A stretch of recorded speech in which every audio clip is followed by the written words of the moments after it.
Hi, hello. Welcome to another episode of Isaiah's Newsstand. It's your host, the one, the only Isaiah. It's me. Hi.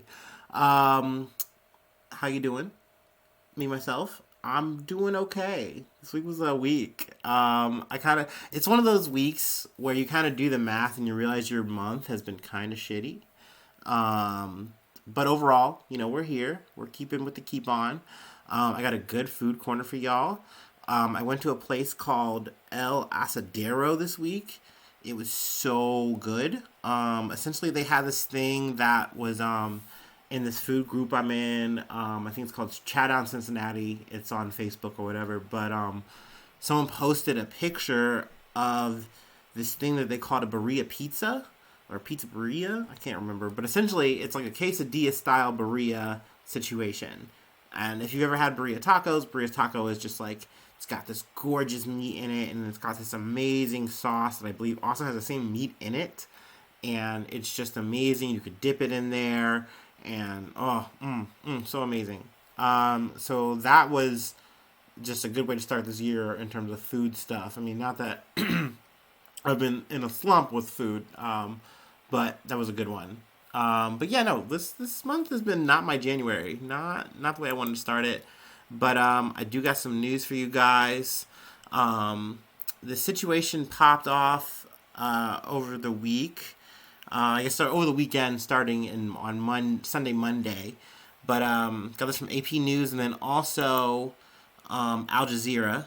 But essentially, Syria Kurdish forces close in on an IS-controlled prison wing. So the situation, kind of from what I've gathered and surmised, was there were a group of ISIS militants who came and tried to do a prison break. And in the situation, they got into this wing that was an ISIS, area, like in terms of, like, that's where a lot of the prisoners were held, but as well as just ISIS prisoners, there was children and women, even and children as young from the age of 10 were in this prison. And another thing about this prison is that none of these people have been put on trial. They are people who have been detained, but they can't be sent back to the country that they're from because they can't be repatriated. Their country doesn't want them. So they're kind of stuck in this limbo situation where they can't have a real trial, but they're in prison. And so these people were trying to break them out. And in the process, Kurdish forces and also SDF force, or SDF in general, were sent in to, suppress them. And so it seems that more or less, I think things have more or less been resolved. I'm not entirely sure yet. I mean, these forces are backed by the U.S., so you kind of know what that means. Like, they're kind of not playing around here. But essentially, just it's a rough situation all around. I mean, I know that from what I've kind of seen, it is more or less reported one way. That's why I was glad to kind of go to Al Jazeera and kind of get a little bit more of a balanced perspective on the situation. But definitely, not good either way, no matter how you slice it, no matter what the POV is. But if there are more news, I definitely want to keep you guys posted. But I wanted to kind of inject that in there and talk about that a little bit. Syria is definitely one of those areas I don't know much about, obviously, as just a pleb American. But I like to use this kind of podcast as an attempt to kind of learn more and get myself in there and talk to you guys about it while I, smoke and drink. Also, today is a little bit different. I decided to, instead of do my beer that I normally drink, I switched up to wine this week. So we're doing a red. So that's, that's happening. The wine, the Kurdish Syrian forces fighting ISIS militants and stuff, that's happening. Also, I got this from CNN. Burkina Faso's military seizes power in a coup, detains president, and dissolves government. So they're having a busy week in Uganda. I'm pretty sure I'm not pronouncing it as right now, but Uganda, Burkina Faso. Essentially, over night, I want to say it started once again kind of on Sunday night into Monday. Um, the military deposed the president Rocher Kabore, um, and dissolved Parliament. Parliament. Sorry. um, but essentially, like, rumors of this were kind of building because what the military wanted was more freedom to fight the IS militants in their area. So they were having their own kind of situation with, I believe it said Al Qaeda militants that they are fighting and dealing with. But essentially, the president was like trying to ratchet down the violence. But I think that was kind of leading to protests. People were also in support of the military making this coup, even though they had said initially, like, hey, we're not coupping, we're not doing a coup. But the next thing you know, overnight, they took over, the House of Residence of the president. And I don't believe he's been seen since. But essentially now the military is in power. This is kind of, once again, a situation where the military was kind of backed, but now it's kind of like, hey, you shouldn't be taking power and moving like this.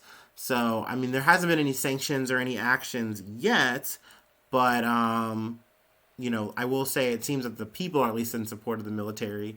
And it seems that, overall the military's actions, they want to have more force out against, what they deem as terrorist activities. So, definitely a situation that also CNN brought up something that I liked. They had a little nugget of information at the end. They said that, Burkina Faso is one of the poorest countries in West Africa, despite being a gold producer. And I was like, damn, that's some shit. I mean, I'm sure it is something that is related to the situation at hand. Yeah, I just wanted to bring that up. That's a fun fact. Thank you, CNN. I have an update on the 5G tower situation, but I'm going to schmirk to her.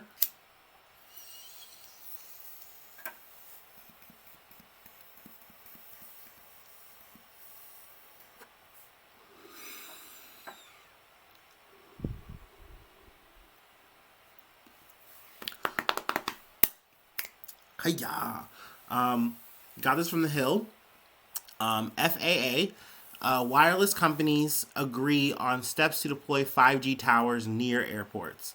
So essentially what they're at least saying on paper is that more data has been put up and like shown that kind of supports that, hey, where we are putting the towers exactly, how things operate with the software, everything should be fine.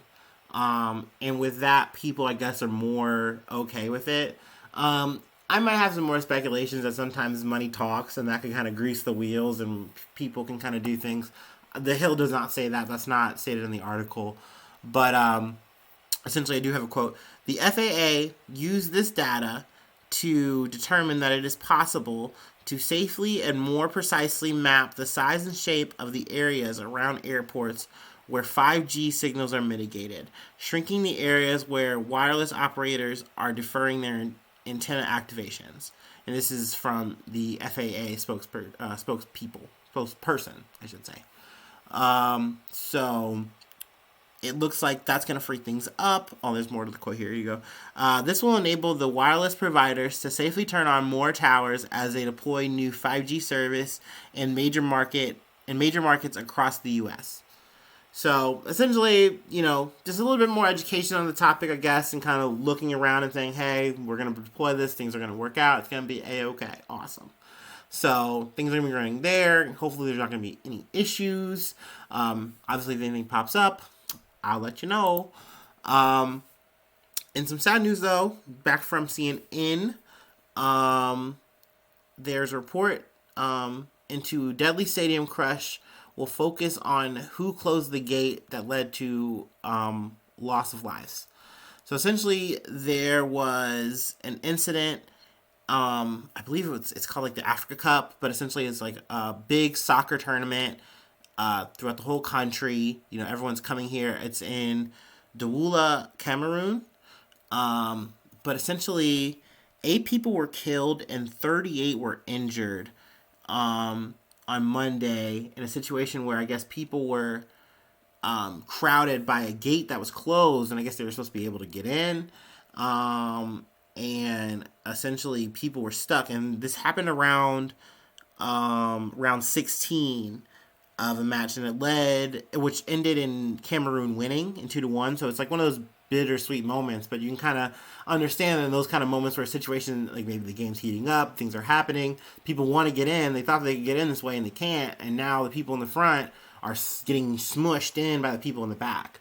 So it is one of those situations where if this gate was open, like it should have been, then this wouldn't have happened. It could have been a completely avoidable event. So they're looking into who closed the gate, and I guess they might go from there in terms of pressing charges, things like that.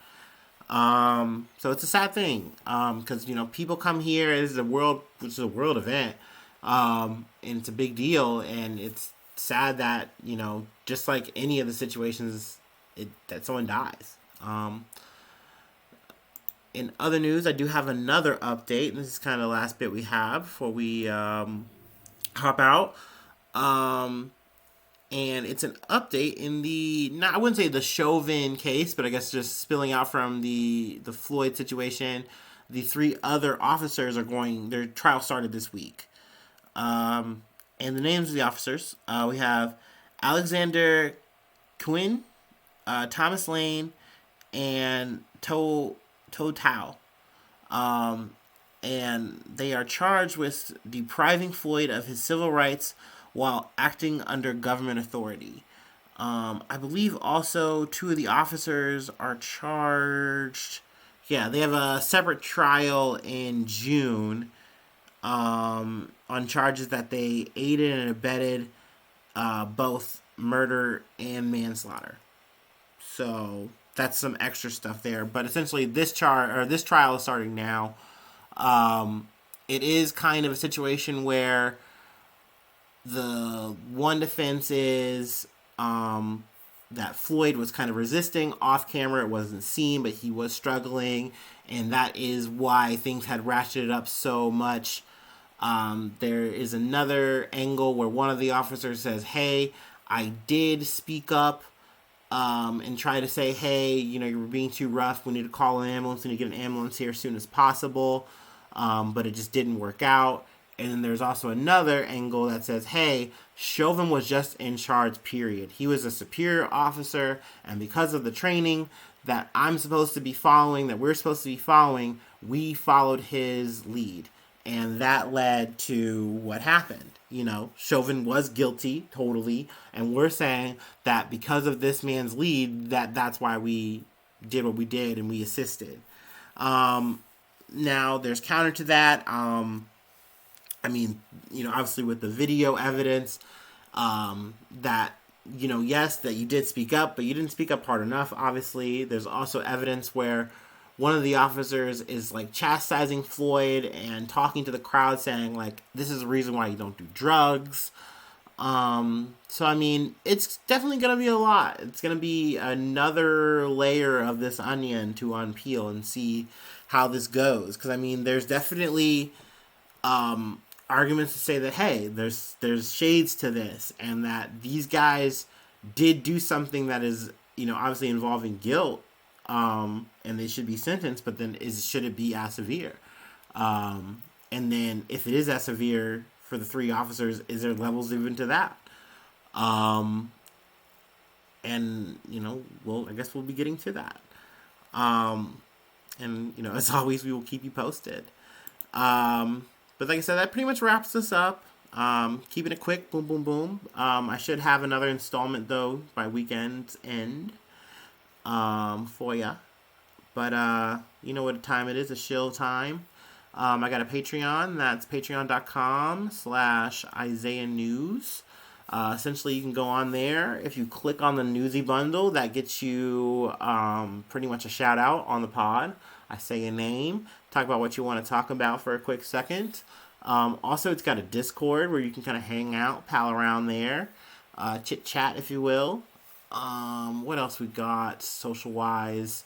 I believe, what is it? Isaiah News 1 at gmail.com. It might be Isaiah News. Sorry. But that's that Gmail. You can hit us up there.